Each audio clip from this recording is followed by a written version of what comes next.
Welcome to our channel. Today we how to subscribe to Discord webhooks for server health metrics, full guide step by step clearly.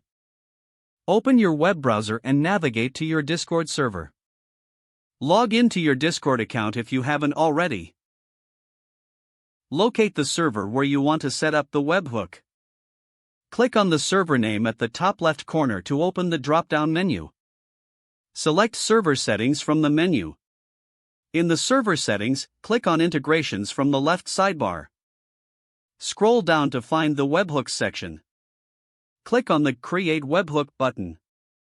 Give your webhook a descriptive name related to server health metrics. Select the channel where you want the webhook to post updates.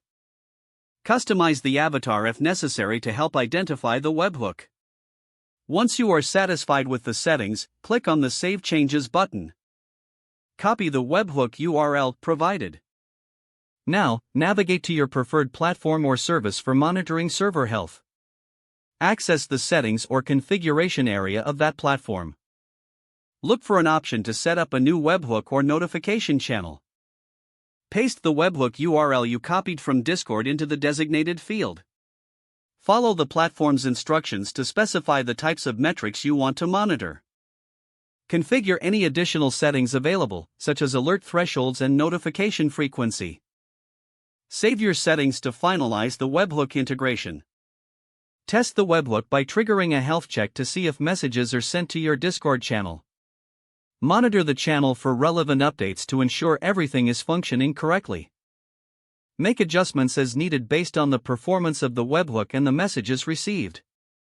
If the page does not load, refresh the browser or try again in a private or incognito window. Make sure you are using the correct email address, then retype it carefully to avoid small typos. If your password is not accepted, use the reset option and create a new strong password you can remember.